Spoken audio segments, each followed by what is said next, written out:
Айдың 27-ші қара сөзі. Сократ Хакимнің сөзі. Бір күні Сократ Хаким өзінің Аристотель деген ғалым шәкіртіне Құдай тәбәрәка ва тағалаға құлшылық қылмақ турасына айтқан сөзі. Ол өзі Құдайға құлшылық қылғандарға күлуші еді.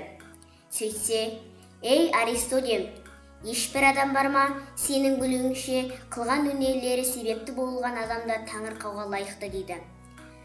Сонда толып жатыр Қазірет дейді. Бірінің атына ташы дейді.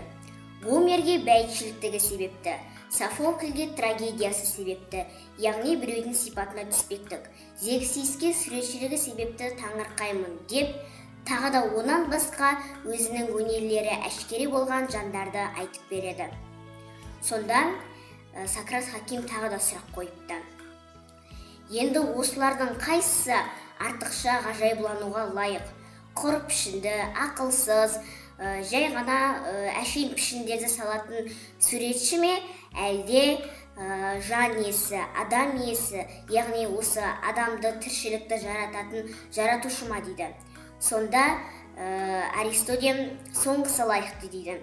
Бірақ та жаратушы жаратты, өздігінен кез келіп, солайынан болып кетпей, басындағы хикметмен ойланып істеген. Яғни ол өздігіне осылай өзі келіп, істеп жарата салған жоқ. Басындағы осы адамдарды жаратуым керек деген хикметімен біліп, осылайынан адамдарды жаратқан деп жауап береді. Сонда Сократ Хаким былай депті. Жә, олай болса, пайдалы дүниеде көп. Бірінің пайдасы көрініп, анық білініп тұрады, ал кейбірінің пайдасы анық білінбейді. Соның қайсысын хикмет көресің дейді. Әрине, осылай анық білінбеген пайданы хикмет көремін деп айтады. Сонда Сократ Хаким, жә, олай болса, жаратушы Хауаси Хамса Захри бергенде тақиқ ойлап, олардың бүкіл пайдасының бәрі бізге бергенде білініп әшкере тұр ғой. Мысалы, әуелі көзді көрсін деп беріпті. Егерде көз жоқ болатын болса, дүниедегі әдемі гүлдерді, әдемі ғажайып табиғатты, ештеңені көрмей, қара түнекте өмір сүрер едік. Мұрынды да адам жаратушы жаратты. Ол мұрынды жаратып, ол мұрынды не үшін жаратты? Себебі осы дүниедегі гүлдердің иісін, немесе жақсы иіске ғашық болып, жаман иістен қашық болмаққа болсын деп жаратты.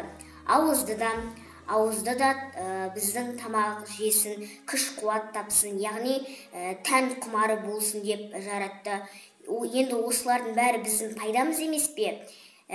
Осы жаратушы енді біздің көзімізді жоғары жаққа беріпті. Осы көз әдемі көрсін деп оған кірпік беріпті. Сол кірпікті қағып тұру үшін қабақ беріпті. Осылайынан көз әдемі нәзік нәрсеге айналыпты.